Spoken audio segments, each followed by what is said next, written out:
మరి ఇటు బోడ జనార్దన్ గారు కూడా కార్మిక శాఖ మంత్రిగా పనిచేసి అనుభవం ఉన్నటువంటి వ్యక్తి.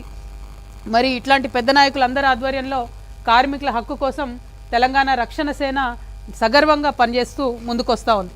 మొదటి దఫా బాయిబాట చేసినప్పుడు మేము చాలా స్పష్టంగా చెప్పడం జరిగింది.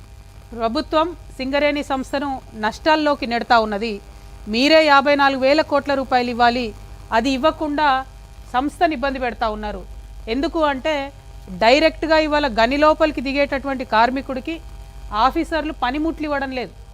ఎందుకు ఇవ్వడం లేదు అని అంటే పనిముట్లు కొనడానికి మా దగ్గర డబ్బు లేదు, ప్రభుత్వం డబ్బు ఇవ్వలేదని స్ట్రేట్ ఫార్వర్డ్గా ఆఫీసర్లు చెప్తున్నటువంటి పరిస్థితి. పనిముట్లు లేకపోతే 300 మీటర్ల లోతున 600 మీటర్ల లోతున దిగినటువంటి కార్మికుడి యొక్క భద్రతకు మరి ఎవరు భరోసా ఇవ్వాలి? పనిముట్లు లేనటువంటివి మెషిన్లు రిపేర్ కాకుండా ఉంటే అదనంగా అయ్యేటటువంటి శారీరక శ్రమకు ఏమన్నా కాంపన్సేషన్ ఇస్తున్నామా? ఇస్తలేం. ఇవాళ ఇక్కడికి డిస్మిస్ కార్మికులు వచ్చినారు, 100 మస్టర్ 150 మస్టర్ అని చెప్పి వాళ్ళకేమో స్ట్రిక్ట్ రూల్స్ పెడతారు. కార్మికులు బాయిలోకి దిగాలంటే 8:30 లోపల మ్యాన్ రైడింగ్ మెషిన్ ఎక్కాలా, లేకపోతే బంద్ చేస్తామని చెప్తారు. మరి ఆ రూల్స్ రెగ్యులేషన్స్ ఆఫీసర్లకు వర్తించవు, ఆ రూల్స్ రెగ్యులేషన్స్కి పెద్ద జాబ్లు ఉన్న వాళ్ళకి వర్తించవు. మరి 1 విజన్ 1 ఫ్యామిలీ సింగరేణి ఫ్యామిలీ అని చెప్తారు. కానీ ఇవాళ సింగరేణిలో 2 విజన్స్ ఉన్నాయి, 2 ఫ్యామిలీస్ ఉన్నాయి. ఆఫీసర్లకు ఒక రూలు, కార్మికులకు ఒక రూలు. దీన్ని హెచ్ఎంఎస్ కానీ టీఆర్ఎస్ కానీ ఎట్టి పరిస్థితుల్లో ఒప్పుకోదు. కార్మికుల సంక్షేమం కోసం కట్టుబడి మేము పనిచేస్తూ ఉన్నాం. ఎట్ ద సేమ్ టైం మా విధానం మేము ముందు నుంచి చెప్తూ వచ్చినాం. నిజాం ప్రభు ఉన్నప్పుడు టోటల్ గోదావరి వ్యాలీలో ఉన్న బొగ్గు గనులన్నీ కూడా సింగరేణి సంస్థకు ఆయన ఇస్తూ ఒప్పందం చేసినాడు. కేవలం కాంగ్రెస్ పార్టీ చేసినటువంటి బొగ్గు స్కామ్ తర్వాత, ఆ 2 ఏళ్ల తర్వాత వేసినటువంటి ఎంక్వైరీలో ఆనాడు అధికారంలోకి వచ్చినటువంటి బీజేపీ ప్రభుత్వం అన్ని బొగ్గు బ్లాక్లను కూడా నేషనలైజ్ చేయడం జరిగింది. దానిలో భాగంగా మనకు హక్కుభుక్తంగా మన నిజాం రాజు రాసిచ్చినటువంటి బొగ్గు గనులు కూడా నేషనల్ పూల్లోకి వెళ్ళిపోయినాయి. ఇవాళ సింగరేణి నుండి మరి నేను కిషన్ రెడ్డి గారిని ఛాలెంజ్ చేశాను, మీరు నిజంగా తెలంగాణ బిడ్డ అయితే ఖచ్చితంగా మన తెలంగాణ బొగ్గు గనులు టెండర్ లేకుండా బేషరతుగా సింగరేణికి అప్పగించాలని చెప్పి మేము ఛాలెంజ్ చేసినాం. చేసి నెల రోజులైంది. ఈ లోపలనే ఒక్క బొగ్గు గని ఇచ్చిర్రు మనకు, తాడిచెర్ల 2 ఇచ్చి ఏదో పెద్ద మనకు ఉపకారం చేసినట్టు మాట్లాడుతాను కిషన్ రెడ్డి గారు. ఇంకా 17 పెండింగ్ ఉన్నాయి. మీరు దయచేసి బొగ్గు మంత్రిగా ఉన్నారు, ఆ 17 గనులు కూడా బేషరతుగా ఇవ్వండి. ఇవాళ మనం కొత్తగూడెంలో ఉన్నాం, మనుగూరులో ఉన్నటువంటి మైన్ 3 ఏళ్ల ఖతమవుతున్నది. దాని పక్కన మరి డిప్ సైడ్లో ఉన్నటువంటి మైన్ మనకు రావాలంటే కిషన్ రెడ్డి గారే సంతకం పెట్టాలి. మనకి ఇవాళ బయ్యారంలో ఉన్నది మైను, దాన్ని ఇంతవరకు ఓపెన్ చేయలేదు. గుండాలలో ఉన్నది పెద్ద మైను, సూపర్ ఏ క్లాస్ బొగ్గున్నది, ఇంతవరకు దాన్ని ఓపెన్ చేయలేదు. ఇవాళ ఇల్లందులో కూడా అదే పరిస్థితి. ఇవాళ కొత్తగూడెం భద్రాద్రి జిల్లాలో ఉన్న కొత్తగూడెం కానీ, అశరావుపేట కానీ, పినపాక కానీ, భద్రాచలం కానీ, ఈ అన్ని నియోజకవర్గాలకు సంబంధించి సింగరేణి అన్నం పెట్టేటటువంటి పరిస్థితి ఉన్నది. కానీ కేవలం భారతీయ జనతా పార్టీ చేస్తున్నటువంటి నిర్లక్ష్య వైఖరితోని, వాళ్ళు మనకు బొగ్గు గనులు ఇవ్వకపోవడంతో సత్తుపల్లి కావచ్చు అదే పరిస్థితి ఉన్నది. సో నేను ఇవాళ డిమాండ్ చేస్తూ ఉన్నాను కిషన్ రెడ్డి గారిని, ఒక్కటిచ్చి మీరేం గొప్పతనం చేస్తలేరు. మిగతా 17 పెండింగ్ ఏవైతే ఉన్నాయో ఆ మైన్స్ కూడా వితౌట్ ఆక్షన్ బేషరతుగా డైరెక్ట్గా సింగరేణికి అప్పచెప్పాలి. రెండవది, తెలంగాణ రక్షణ సేన మా యొక్క విధానం ఏంటంటే సింగరేణికి వచ్చినటువంటి గన్లను ఓపెన్ కాస్ట్ కూడా సింగరేణే చేయాలి యాజమాన్యం. దాంతో ఏం అడ్వాంటేజ్ అవుతుందంటే ఒక్కొక్క ఓసీల దాదాపు 2 నుంచి 2,500 మందికి పర్మనెంట్ ఎంప్లాయ్మెంట్ వస్తుంది, మంచి జాబ్స్ వస్తాయి. అదే ఓపెన్ కాస్ట్ నువ్వు ప్రైవేట్ వాళ్ళకి ఇస్తే ఏ ఒరిస్సా నుంచో ఏ బీహార్ నుంచో తీసుకొని వచ్చుకుంటారు, కాంట్రాక్ట్ ఎంప్లాయీస్ని తీసుకొని వస్తారు.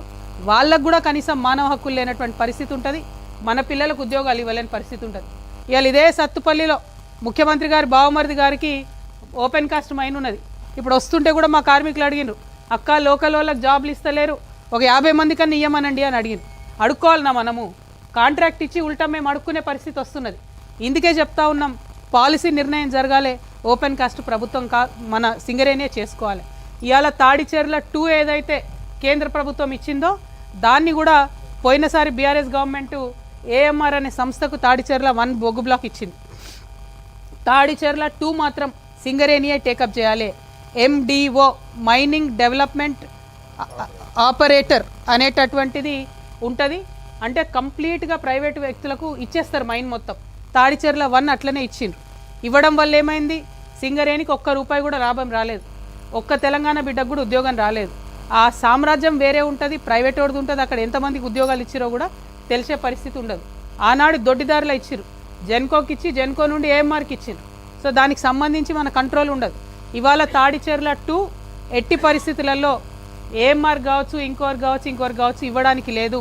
సింగరేణి కంట్రోల్లోనే ఉండాలి, సింగరేణి డెవలప్ చేయాలనేది మా డిమాండ్. ఈ విధంగా సింగరేణి సంస్థను కాపాడుకుంటూ ముందుకెళ్లాలనే ఉద్దేశంతో మేము పనిచేస్తూ ఉన్నాం. మరి ఒక పక్క సింగరేణి సంస్థను కాపాడుకుంటూ ఇంకొక పక్క సింగరేణి కార్మికులు 62,000 మంది తెలంగాణ రాకముందు సింగరేణిలో కార్మికులు ఉండే. ఇవాళ సంఖ్య 38,000. 2,000 ఆఫీసర్లు, 38,000 కార్మికులు. 62,000 నుండి 38,000కు పడిపోయింది. అది కూడా ఆనాడు డిపెండెంట్ ఎంప్లాయ్మెంట్ గురించి కేసీఆర్ గారు నిర్ణయం తీసుకుంటే మేమందరం ఆఫీసర్లు ఎంటబడి కోర్టులలో కేసులు కాకుండా ఎవరు అప్లై చేస్తే వాళ్లకు ఖచ్చితంగా అన్ఫిట్ చేయాలి. వాళ్ళ పిల్లకి ఇచ్చుకుంటాడా, పిల్లగానికి ఇచ్చుకుంటాడా, అల్లునికి ఇచ్చుకుంటాడా, పక్కింటి ఆయనకి ఇచ్చుకుంటాడా, మాకు అవసరం లేదు.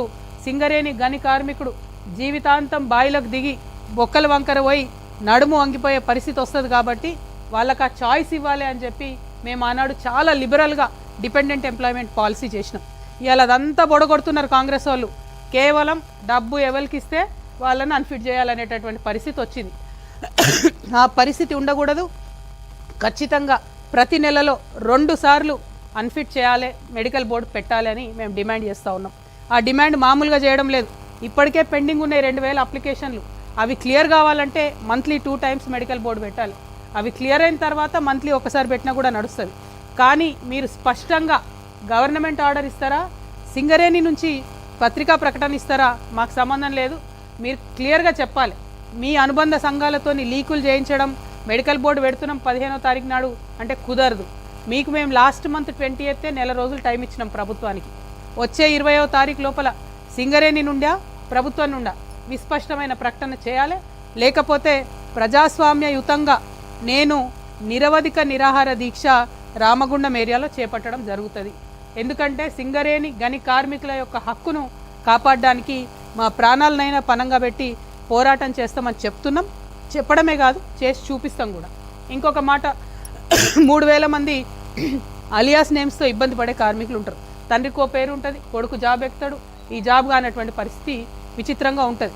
సో ఇప్పుడు వాళ్ళు మళ్ళీ పోదాము అనుకుంటే మీ పేరు లేదు కదా మ్యాచింగ్ అని కొత్త ఉద్యోగం ఇయ్యనటువంటి పరిస్థితి ఉంటుంది. పైగా విజిలెన్స్ కేసులు పెట్టి ఒక 150 మందిని వేధిస్తూ ఉన్నారు. కామెడీ ఏంటంటే 10వ తరగతి లేదంటారు. సింగరేణికి చదువుకి ఏం సంబంధమో నాకు అర్థమవుతలేదు. ఎందుకంటే అంతకుముందు ఇక్కడ మనం సింగరేణి మొదలు స్టార్ట్ అయినప్పుడు రన్నింగ్ పెట్టి తీసుకున్నారు జాబ్స్. అప్పుడు చదువుకు అవసరం లేదు, ఫిజికల్ ఫిట్నెస్తో సంబంధం ఉంటుంది సింగరేణిలో. అవన్నీ కూడా పక్కకు పెట్టి కేవలం డబ్బులు దండుకోవడానికి ఈ ప్రభుత్వం చేస్తుంది. అలియాస్ పేర్ల సమస్య కూడా తీర్చాలి. డిస్మిస్ కార్మికులకు సంబంధించి వారికి 1 టైం సెటిల్మెంట్ కింద మళ్ళొకసారి జాబ్ ఇచ్చి అవకాశం ఇవ్వండి. ఈసారి కండిషన్స్ లిబరల్గా పెట్టండి. వారిని అందరినీ కూడా జాబ్లోకి తీసుకోవాలని నేను డిమాండ్ చేస్తూ ఉన్నాను. అంతేకాదు, ఇక్కడ కొత్తగూడెంలో సాంబశివరావు గారు ఉన్నారు, ఎమ్మెల్యే గారు. ఆయన అధికారం పంచుకుంటాడు.